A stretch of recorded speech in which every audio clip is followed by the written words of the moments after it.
Bonsoir messieurs, dames, ou rebonsoir si vous débarquez d'une autre vidéo. Bonsoir Hideo. Bonsoir. La pêche Hideo? On peut le dire, pas trop. On sent que t'as souffert ce soir. Qu'est-ce qui s'est passé? J'ai surtout dormi, non mais... toi qui me connais, normalement je fais quoi? Je bois pas de café. Oui. Le matin. Oui. On est le soir, j'ai bu 4 cafés là, après la sortie d'un film, d'une séance. Donc ça veut tout dire. De quoi va-t-on parler ce soir? Non, de Conchita Wurst, de Gabriela Furiosa, Mad Max. Oui, nous nous retrouvons pour la critique de Furiosa, Mad Max Saga. Je suis Furax. De George Miller. Pourquoi Furax, Hideo? Tu veux commencer? Tous les rageux qui me DDoS, je suis Furax. Furiosa. Furax. Tu te réfères? Non, bah écoute, je te laisse commencer. Raconte-nous. Ça sort 5 ans après, 6 ans après Fury Road. Je peux juste vous dire qu'on est sorti de la séance, ça fait à peu près une demi-heure. Là on tourne, on ne s'est rien dit. Là, on est un peu comme Max dans le dernier film, on est mutique, on ne dit rien. Donc là, je ne sais pas ce que tu penses, tu ne sais pas ce que je pense. On se regarde, je te regarde, tu me regardes. C'est un jeu de regard pour l'instant. Qu'est-ce que tu as pensé du film Hideo? Après le jeu de la dame, le jeu des regards. Déjà, raconte-nous ce que c'est, Furiosa, après, qu'est-ce que c'est, alors oui, l'objet filmique, qu'est-ce qu'on a en face de nous. Voilà, je vais essayer de vous vendre le film. Vends-nous la licence Mad Max, déjà. Écoutez, Mad Max, pour moi, il y a un très bon film. Allez, ça commence. Parce que Mel Gibson et les autres, c'est des tocards qui ont aucun charisme. Non, c'est-à-dire qu'à la base, c'est une trilogie. Après, il y a eu le 4e film, qui est une sorte de reboot, suite, mais plus un reboot qu'autre chose. C'est un reboot parce que c'est plus le même acteur, c'est Tom Hardy. Ça reste le même personnage, qui est Max, un ancien flic, machin. Mais c'est une sorte de reboot Fury Road qui est sorti en 2015. Et là, on assiste au préquel de Fury Road qui s'appelle Furiosa, où on va suivre le personnage de Furiosa, cette fois-ci interprété par Anya Taylor-Joy. Avant, c'était avec Charlize Theron, que j'aimais beaucoup, que j'aime toujours beaucoup d'ailleurs, magnifique. Alors, mais tu me demandes, voilà, Mad Max... Fury Road, déjà, t'as aimé? Non. Voilà, commençons par là. Alors, je suis pas un grand fan de la saga Mad Max. Voilà. Ce n'est pas une de mes sagas préférées, très loin de là. D'accord. Mais j'ai un point faible pour Mad Max 2, The Road Warrior, où je trouve qu'il y a une putain d'ambiance. Je l'ai revu hier. Et je trouve que ce film atomise Fury Road dans tous les sens. Est-ce qu'il atomise Fury Road? Sauf sur un point, c'est la réalisation. S'il y a vraiment un truc qu'on peut reconnaître à George Miller... C'est qu'il a gagné en gap. Ouais, je trouve qu'il s'améliore de film en film. On va en reparler parce que Furiosa, pour moi, est encore mieux réalisé que le précédent. Intéressant. Non, c'est un très grand réalisateur. Mais... Tu l'avais vu 3000 ans à t'attendre, justement son film de transition? Non, c'est le film que j'ai loupé, il faudra que je le voie. Très intéressant, pour le coup. Flavien m'a dit qu'il était génial. Non, c'est un très grand réalisateur. Par contre, voilà, Mad Max 2, pour moi, il y a tout. Il y a un très bon capitaine de bateau. Il y a l'ambiance, il y a Mel Gibson, il y a le chien, il y a la musique de Brian May. Parce que là, John Kixel pour les derniers opus, c'est pas possible. D'ailleurs, pareil pour Furiosa. Il y a des bruits de désert. Non, mais écoutez, pour moi, c'est... Commençons pas directement par les choses qui fâchent. Restons... J'aimerais vous donner mon avis en 2 mots. La merde, on a tous compris, c'est de la merde, n'allez pas le voir, mais bon. Ça se lit à travers tes lunettes. Non, je vais pas vous dire c'est une merde, n'allez pas le voir. Ça serait manquer de respect. Non, mais il y a trop de travail derrière un film comme ça pour que je vous dise c'est une merde, n'allez pas le voir. Oh, bah, il y a du travail, même chez les tuches. Non, je vous dirais plus, si vous êtes comme moi, si vous cherchez autre chose dans les films que des scènes d'action qui ne racontent rien, fuyez. Parce que là, c'est vraiment quand même beaucoup d'action. Une histoire de vengeance qu'on a vue 1 milliard de fois. La narration, l'histoire du film. C'est des lieux communs dans tous les sens, du début à la fin, c'est ultra prévisible de la mort. La musique est pourrie. Non mais j'ai beaucoup de problèmes avec Furiosa, comme j'avais beaucoup de problèmes avec Fury Road. Ouais, en fait, si tu veux, pour moi, c'est un film... T'as beaucoup de problèmes tout court. C'est un film que je trouve, je vais vous le dire, en un mot, insipide, inintéressant, inutile. Mais je pense que c'est bien pour les jeunes en fait. Je pense que pour ceux qui pour ceux qui ont vu très peu de films, si vous connaissez pas ce genre d'histoire par cœur, pourquoi pas, ça peut vous plaire. Et surtout, c'est tellement bien réalisé que juste pour ça, j'ai envie de dire, toute personne qui est passionnée par le cinéma doit aller voir le film. Juste pour voir la diversité des plans. Qu'est-ce que tu as bien aimé dans la réalisation, le montage, tout, enfin les plans, tous les plans. Il n'y a pas un plan dans ce film qui n'est pas pensé, c'est storyboardé à mort, c'est pensé à mort, c'est découpé à mort. C'est un exemple de réa. Je veux dire, le dernier film qui était aussi bien réalisé, c'était Avatar 2. Babylone aussi, mais là on est encore au-dessus. Non, là pour moi vraiment on est vraiment parmi les très très grands. C'est ce qui se fait de mieux actuellement en termes de cinéma.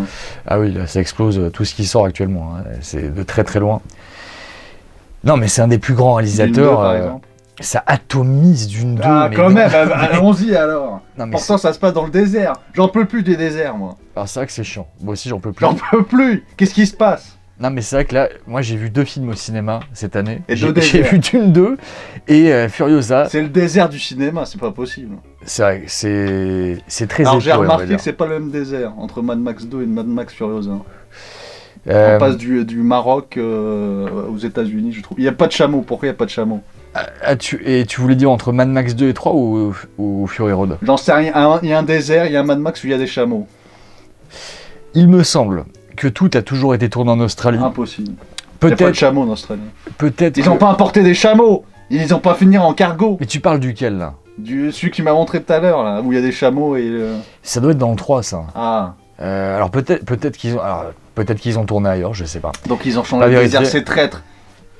Ah oui, parce que tout à l'heure j'ai montré à Ideo un résumé de la saga. En fait, le seul Mad Max que tu as vu avant Furiosa, c'est Fury Road. En plus. Bon, moi je te conseille de voir le 2. Faut aussi que tu vois le premier. Pour l'origin story de Max. Bon. Je suis pas sûr que ça te plaira. Ça me plaît pas. Non mais c'est pas un grand film, c'est un petit film sympathique, sans prétention. D'ailleurs, qui à l'époque devait s'appeler Métal Hurlant. C'est vrai? Ouais, et d'ailleurs ça m'a fait plaisir parce qu'il y a une très bonne interview qui est sortie là sur Jean-Pierre Dionnet. Le créateur de Métal Hurlant? Exactement, le rédacteur en chef. J'ai tous les magazines du premier numéro jusqu'à son départ. Ça se voit pas. Et si, il y en a partout. Mais là, vous voyez rien. Là, j'ai tout en bas, il y en a partout. Et en fait, c'était George Miller, un médecin urgentiste à la base. Il a fait des études. Pas vrai. Il a fait des études de médecine. À un moment donné, je crois qu'il était médecin urgentiste. Avant de faire du cours, avant de lancer son premier long métrage. Mais il était passionné de cinéma quand même. Ouais, il avait la fibre. Pendant qu'il triturait Madame Micheline à lui refaire les bzaises, il voulait faire du cinéma, quoi. Absolument. D'accord. Et il voulait appeler ça, avec le producteur de l'époque, Métal Hurlant. Donc ils avaient contacté Jean-Pierre Dionnet, qui a refusé. Enfin, c'est surtout qu'en fait, Jean-Pierre Dionnet n'y a pas cru. Il a cru que c'était, comme il l'appelle, le fou du lundi qui appelait. Il pensait que ça se ferait jamais.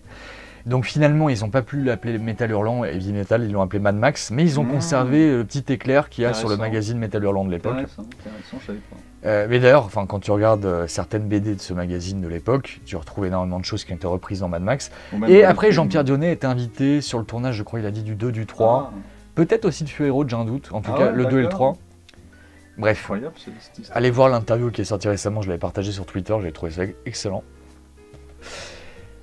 Bref, écoutez, le film, donc voilà, extrêmement bien réalisé, c'est un exemple de réalisation, de découpage, de storyboarding, tous les plans sont pensés. La colorimétrie, toi qui avais pas... Alors l'étalonnage, voilà, je peux vous le dire aussi, j'ai préféré Furiosa à Fury Road, déjà parce qu'il raconte une histoire, parce que pour moi Fury Road, c'est un prétexte, c'est-à-dire que c'est un aller-retour dans le désert qui ne sert à rien, on s'en fout, ça ne raconte rien, Max n'est pas là. Non, là par contre, on suit vraiment le développement du personnage. Là, c'est vraiment le développement du personnage de Furiosa, de son enfance à l'âge adulte. C'est une histoire de vengeance, c'est construit en 5 chapitres. Ça raconte quelque chose, voilà, c'est extrêmement classique, l'histoire on l'a vu 1 milliard de fois. Je trouve que c'est un peu plus intéressant. Mais l'exécution du coup, même si l'histoire on la connaît, l'exécution, comment est traitée cette histoire? Et ça le problème, c'est que l'exécution, pareil, on l'a déjà vu... tu dis que c'est réalisation, c'est du top. Oui, mais alors il y a la réalisation, mais aussi l'exécution. Et je trouve que l'exécution est 10 fois trop classique. Surtout, je vais pas spoiler. Dans le traitement des persos, les dialogues. Sur la pure thématique de la vengeance, il y a une certaine séquence qui arrive à un moment donné dans le film, on va pas vous spoiler. Non, mais c'est trop gentillet, quoi. J'ai rien senti. Il faudrait que je parle de Chris Hemsworth, qui joue l'antagoniste. Dementus. Attention. Dementus, le grand méchant. J'ai pas pu le prendre au sérieux ce personnage. Je trouve qu'il est... En fait, il fait trop sympathique. Non mais... il fait bouffon, exactement, on dirait un bouffon. Je pense qu'il est fait exprès. Non mais, on n'a jamais envie qu'il meure, en fait, on s'en fout. Oui, non mais... On peut le dire. On ressent rien par rapport à ce perso, c'est un comique. Ni haine, ni vengeance. En fait, on dirait une rockstar ridicule des années 80. Voilà. En plus, Thor, pour ceux qui ont vu Thor, tous les Thor... Alors pour ceux qui associent beaucoup cet acteur au personnage de Thor, Là, il a une cape rouge dans le dos, c'est compliqué. Enfin, moi, j'ai vu Thor tout le film en bourré, quoi. Enfin, en comique. Ouais, en version comique. Remarque, Thor est devenu une blague dans un des derniers films où il avait un bide à bière. Enfin bref, on s'en fout, mais... Moi, parlons de tous ces films. De Gad Elmaleh exilé dans un désert, ça peut donner ça. En fait, moi, j'aime bien cet acteur. J'ai de la sympathie pour lui, mais je trouve qu'il manque vraiment... En fait, il a de la carrure, mais il manque vraiment de prestance. On sent pas le danger. Je l'avais adoré dans Rush. En fait, c'est vraiment le dernier film, et ça remonte. Hein. C'était il y a au moins 10 ans de Ron Howard. Je crois que c'est la dernière fois où j'ai adoré cet acteur. Là, dans Furiosa, je l'ai trouvé anecdotique. En fait, il est rigolo. Mais par rapport à la thématique, je vous spoile pas trop, mais moi, j'y ai pas cru. Voilà, je n'y ai pas cru. Anya Taylor-Joy, je l'ai adoré dans Le Jeu de la Dame. En Furiosa, je l'ai trouvé bien, mais en fait, elle présente bien, elle est très jolie, les yeux ressortent vachement, mais pareil, je trouve qu'elle manque de charisme, elle manque de prestance. Je préférais quand même Charlize Theron dans le rôle. Mais voilà, j'ai quand même préféré à Fury Road. Ce que j'ai vraiment préféré, c'est l'étalonnage. C'est-à-dire que dans Fury Road, les couleurs étaient ultra saturées de la mort, c'était ultra flashy. Là, je trouve qu'on est sur un assez bon mix entre Mad Max 2, que j'ai revu hier, et Fury Road. On est entre les deux. On est sur un compromis. D'ailleurs, c'est un peu comme une transition, même si finalement c'est une préquelle, donc c'est un peu le premier Mad Max, on va dire. Quoique, en fait, je sais pas, parce qu'on voit Max dans le film. Et vu que c'est un reboot, en fait, moi je suis perdu. Tout ce que je peux vous dire, c'est que ça se passe avant Fury Road. Voilà, pour le reste, j'en sais rien. Donc oui, l'étalonnage est meilleur que sur Fury Road. La musique, par contre, elle est peut-être même encore pire. Anecdotique, il n'y a pas de musique, excuse-moi, il y a des bruits de tambour, hein, c'est tout. Voilà, c'est un son de design encore. Il n'y a quasiment pas de musique, voilà, c'est des tambours.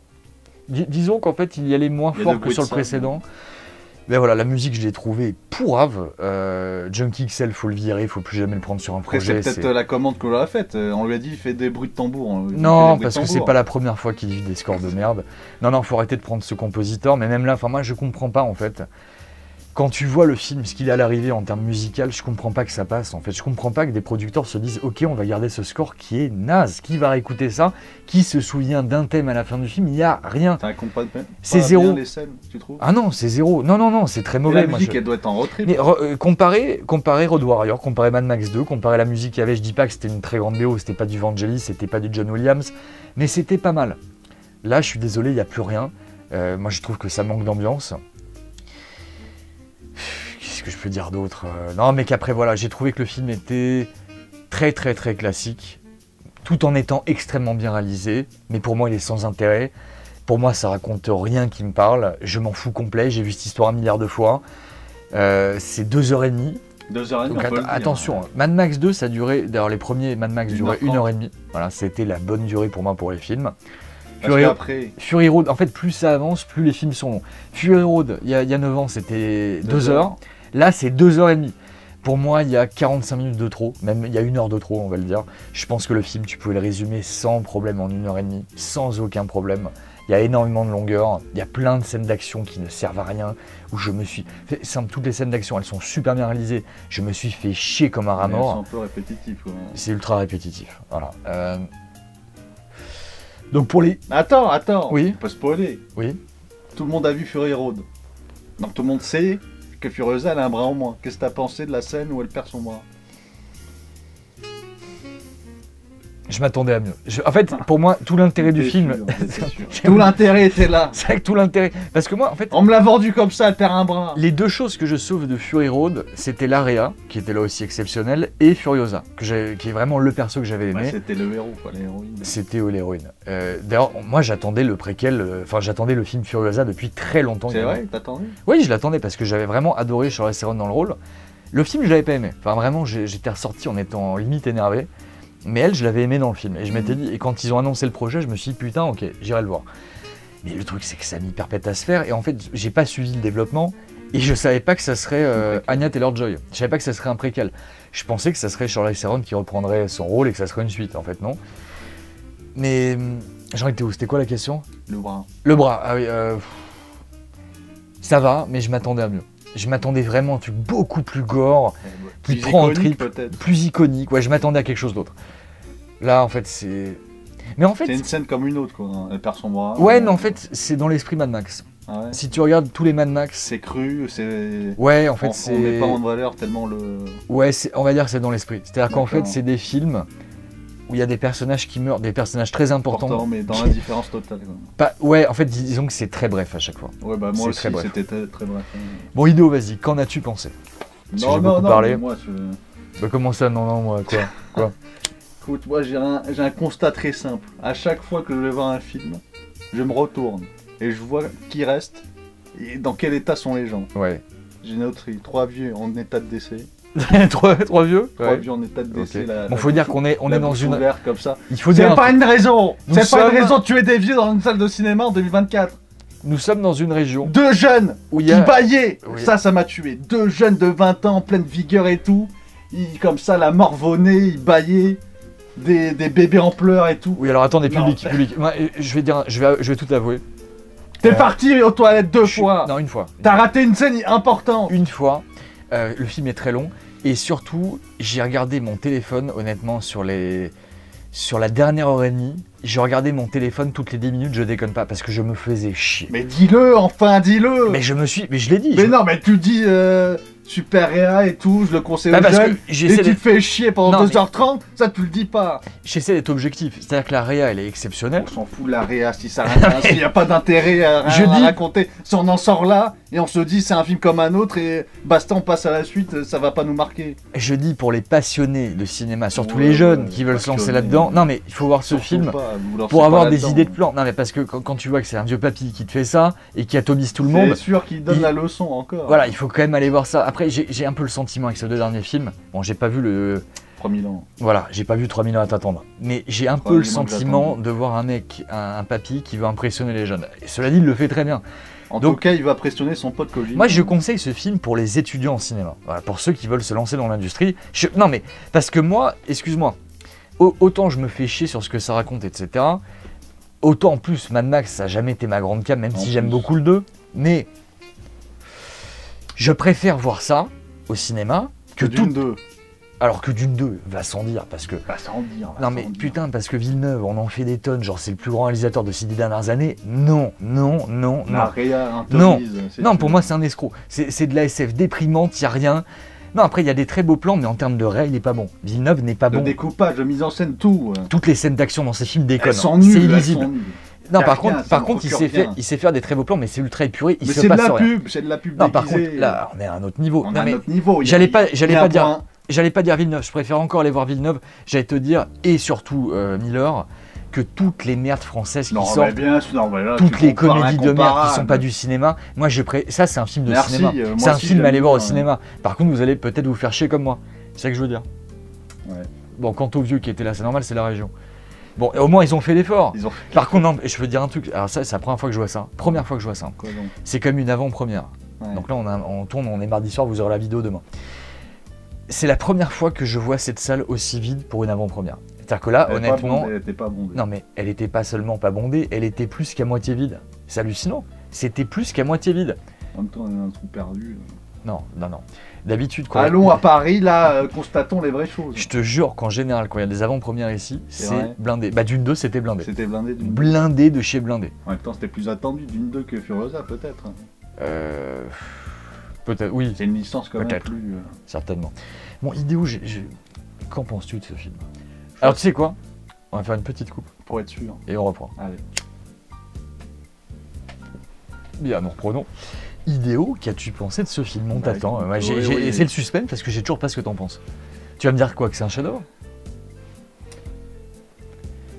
Quelques mots succinctement. Je vais être très bref sur mon avis et je veux pas non plus accaparer. Non mais c'est moi qui ai accaparé le truc, vas-y, on t'écoute. Déjà, est-ce qu'on pourrait avoir un résumé du film? Et franchement, comme tu dis, je trouve que ça tient sur un post-it, la trame. C'est une petite fille qui perd sa mère et qui du coup décide de se venger, tout simplement. On suit cette histoire de vengeance. Sans trop de surprises, c'est vraiment, je trouve, très balisé comme méthode de narration, mais après je pense que Mad Max n'ont jamais brillé ou n'ont jamais mis l'accent sur l'écriture ou le scénario, quoi. Ça a toujours été un prétexte plus qu'autre chose. Même s'il y a des développements, alors je dis pas qu'il y a un développement sur les intrigues et sur l'écriture de certains personnages, notamment Furiosa, mais disons qu'on vient pas, je trouve, pour aller voir ce film pour son histoire, pour son histoire, quoi. Oui, tu vas pas pour le scénario, je suis d'accord. Mis à part ça, j'ai trouvé que le film, comme tu le disais, était très bien réalisé, qu'il se tenait en fait de A à Z. Je n'ai pas trouvé qu'il y avait des espèces de scènes qui étaient hors propos, hors contexte. Oui, c'est un film qui se tient bien, on peut le dire. C'est un film qui se tient bien, à part les scènes d'action où, comme tu l'as dit, c'est un peu trop répétitif, où il y en a peut-être un peu trop, qui servent un peu trop à rien, à part rallonger. Disons qu'il y a certaines scènes qui ne racontent rien en termes d'action, je trouve. Ça n'approfondit pas, ça ne rajoute rien dans la valeur du film. Mais après, moi j'ai... Comme tu as dit, c'est un ennui esthétique, un ennui musical, un ennui narratif. Au bout d'un moment, moi j'aime bien la réa, j'aime bien tout. On peut le dire, on se fait chier. On s'est ennuyé, moi je me suis ennuyé. Tu t'es ennuyé pendant 2h30. Mais le truc, c'est que je me suis même pas rendu compte que c'était 2h30, donc peut-être au final, je me suis pas tellement. Ah bon? T'as pas senti le temps passer? Si, j'ai senti le sable couler. Et j'ai l'impression que t'as plus vu le film, t'es plus allé voir ce film parce que George Miller va se retrouver dans Death Stranding 2. Exactement, je voulais voir si tu voulais voir un petit peu les points communs avec Kojima, etc. Et j'en ai trouvé, déjà le petit perfecto de Furiosa, c'est celui de Big Boss de Venom. En même temps, tu me diras, dans Mad Max 2, il avait déjà. Il avait déjà un perfecto avec sa manche coupée, mais même dans le premier film. Ouais, mais il avait pas de bras mécanique, excuse-moi. Oui, mais Furiosa avait un bras mécanique dans Fury Road. Et là aussi. Oui, bah, je sais, d'accord, mais d'ailleurs, les deux sont sortis en 2015, Phantom Pain et Mad Max. Et le shotgun, là, l'espèce de shotgun de Skullface. Alors, c'est Max qui a un shotgun à la base dans les films. D'accord, mais écoute... Ah oui, mais laisse-moi noter ce que j'ai à noter. Non, alors tu pourrais dire que il y a un personnage, et vous nous direz si vous êtes d'accord, qui ressemble beaucoup à Solid Snake. Ah ouais, tu trouves? Ouais. Ah ouais. Espèce de mentor. Mais surtout avec un bandana là. Mais c'est pas une peinture. Non, c'est une peinture qui se met sur le front. Mais du coup, on dirait un bandana. Et je trouve que l'acteur, enfin en tout cas avec ce maquillage, je trouve qu'il ressemble à Snake, ouais. Un peu. Mais après, est-ce que c'est fait exprès? Je pense pas. Je sais pas. Non, mais moi je me demande en fait, après tout ça, pourquoi il a voulu faire ce film, George Miller quand même. Pourquoi il a voulu raconter cette histoire? Parce qu'après 3000 ans à t'attendre, le mec il a 80 ans. Quand même, il a une espèce de vision, d'un œil sur la vie que j'ai trouvé justement très intéressant sur 3000 ans à t'attendre. Mais là, j'ai vu un début de piste avec les quelques références avec la pomme et le vieux, etc. Sur justement l'intérêt de narrer, l'intérêt des contes et des histoires justement même dans un monde post-apo. En fait, ce qu'est l'humanité dans ce genre de monde, qu'est-ce qui reste quoi? Mais au final, c'est mort dans l'œuf, c'est au stade d'embryon, je trouve, ces pistes thématiques, ces pistes... Non, mais là, c'est Miller qui revient à ses premiers amours, il aime bien l'action non-stop. Il a envie de s'éclater, bon après j'imagine qu'il est pas seul, il y a quand même des assistants, etc.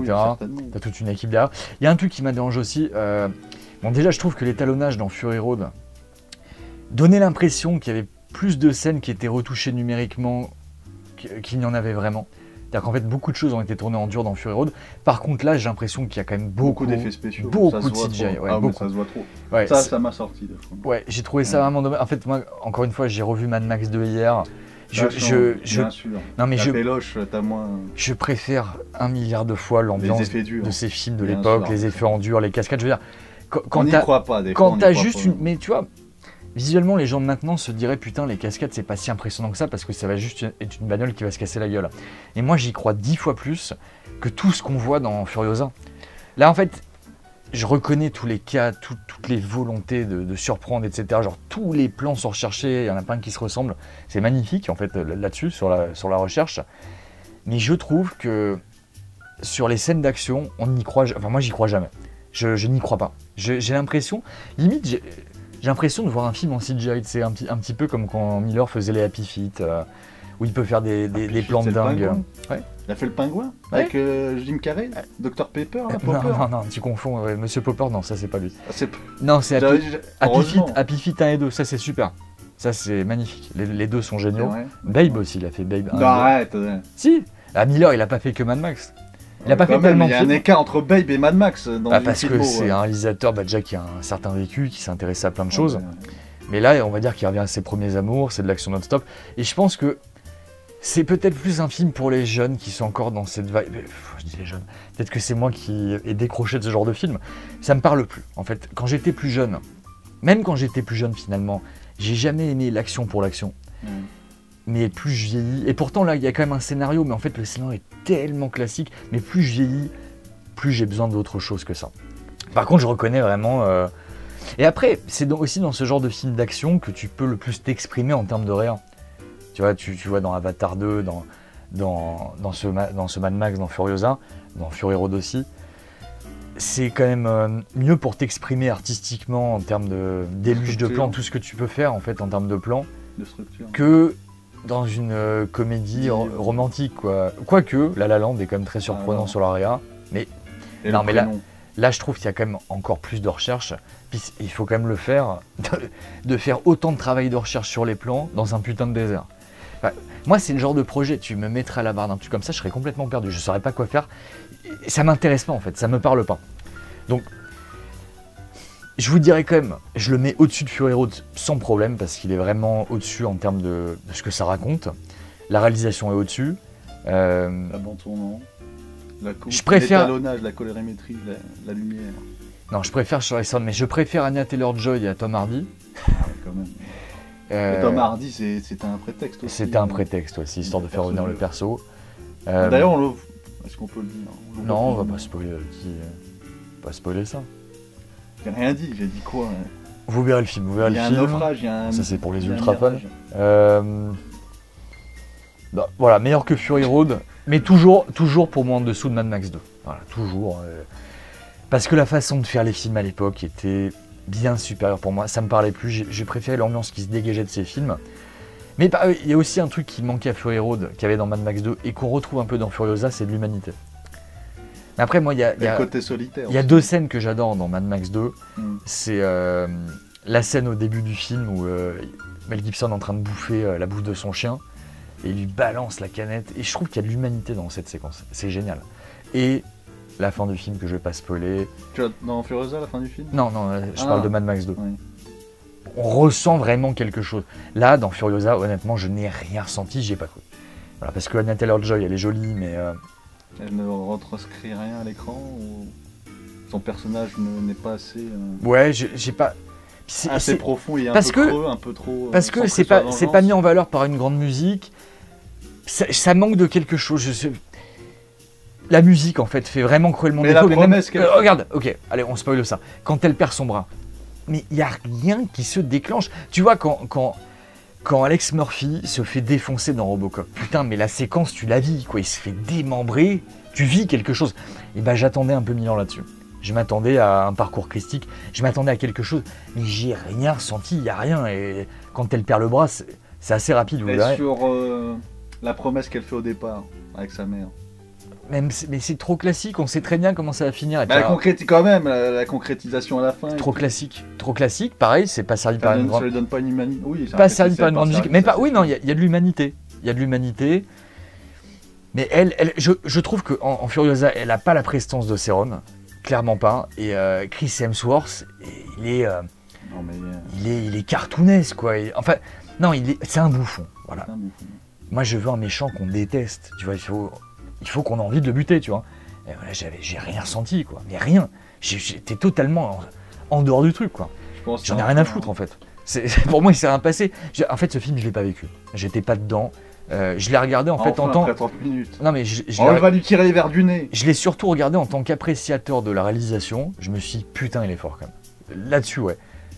Et puis, je me suis dit, voilà, il est pas à sa place pour rien. Ça, c'est un mec, ce réalisateur, personne peut dire, je ferais mieux. Sur ce film, personne ne peut dire je ferais mieux. James Cameron peut-être. On l'a vu dans Avatar, sur Avatar 2. Ouais, mais pour moi on est largement au niveau Avatar 2. Ah ouais, c'était incroyable comme niveau réel, ça envoie quoi. Non, là-dessus je suis admiratif, surtout à son âge et tout, mais ça fait chier. En fait, ça me fait chier de me dire le film, je m'en fous quoi. Vraiment, je m'en fous. Donc je sais pas, moi, voilà, encore une fois, je me répète, mais je le conseille aux amoureux du cinéma pour vous donner des idées, surtout si vous êtes jeune, que vous voulez vous lancer là-dedans. Pour ceux qui n'ont pas aimé le précédent, bah, c'est un peu mieux, mais franchement, n'y allez pas. Voilà, c'est pas une grande histoire, enfin vous l'avez vu un milliard de fois en mieux. C'est hyper convenu. C'est très très convenu. Alors, à la fin, je me suis dit tout ça. L'OST, vous n'allez pas l'acheter en sortant de la salle. Non. Et puis ce film, tu le vois une fois, voilà, tu le revois plus. Moi, je reverrai plus jamais ce film. À part pour les plans, à part pour des trucs. Alors, si, peut-être pour m'inspirer. Si on faisait une scène d'action, si on faisait un film, ouais, peut-être. Mais on surpassera jamais Terminator 2. En fait, on n'aura jamais mieux que ce film en film d'action. Non, mais je préfère un milliard de fois Terminator 2, mais parce que t'as la totale, t'as la réa, t'as la musique, t'as les enjeux.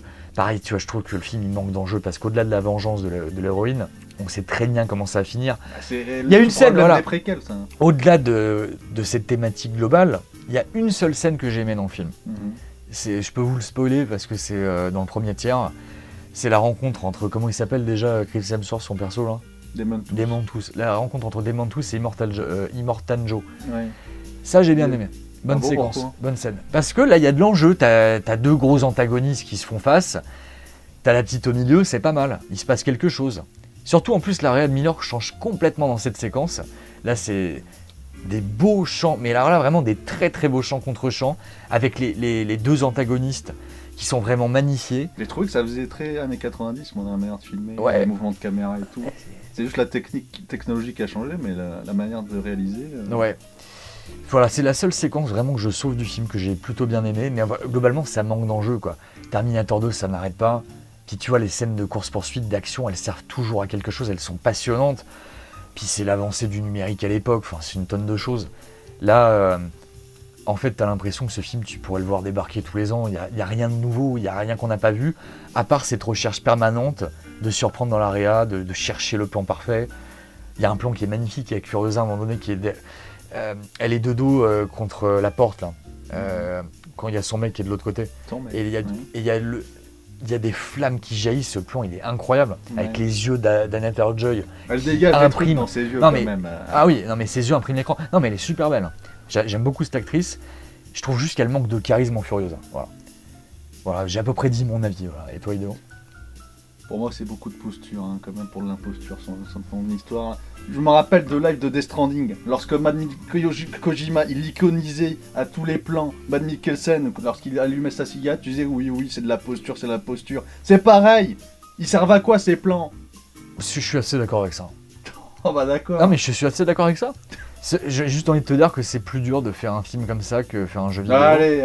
Et puis alors, si tu veux me parler de Death Stranding 2 avec l'autre crétin et sa guitare, au secours. Non, au secours. Rien que juste la scène de Mad Max quand même, mine de rien, Fury Road, c'était de la folie, quand même.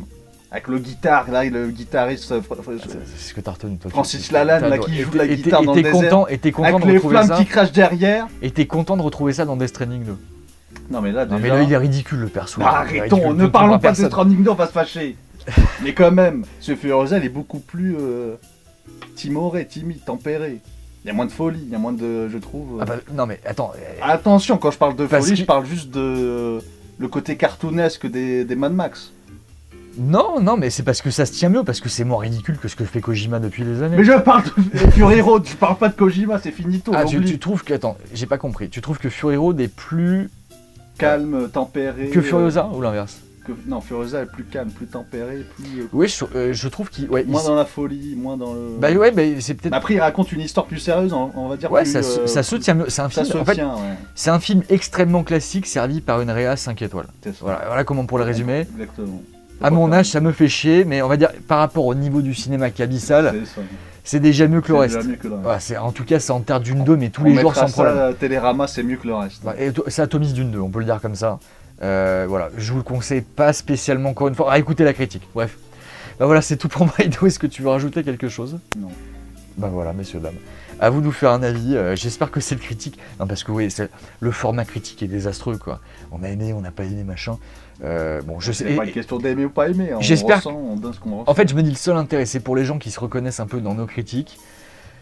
Que vous soyez un peu plus proche du point de vue d'Hideo ou du mien, ou les deux. Personne n'est proche de moi. C'est en ça que ça peut vous servir pour vous dire ça coûte quand même 15 balles si vous n'avez pas un abonnement pour aller voir un film. C'est le seul intérêt de ce genre de vidéo. Il vaut mieux le voir au cinéma. Par contre, il faut le voir au cinéma. Pour moi, il ne faut pas le voir à la télé. Oui, bien sûr, il faut le voir au cinéma. Si tu as envie de voir un film comme ça, bien sûr. Donc voilà, j'espère que ça peut vous aider dans cette mesure-là, sinon la vidéo n'a aucun intérêt. Vous nous direz. Prenez soin de vous, messieurs, dames. Merci beaucoup de nous avoir suivis. On vous dit à très bientôt. Ciao. Salut.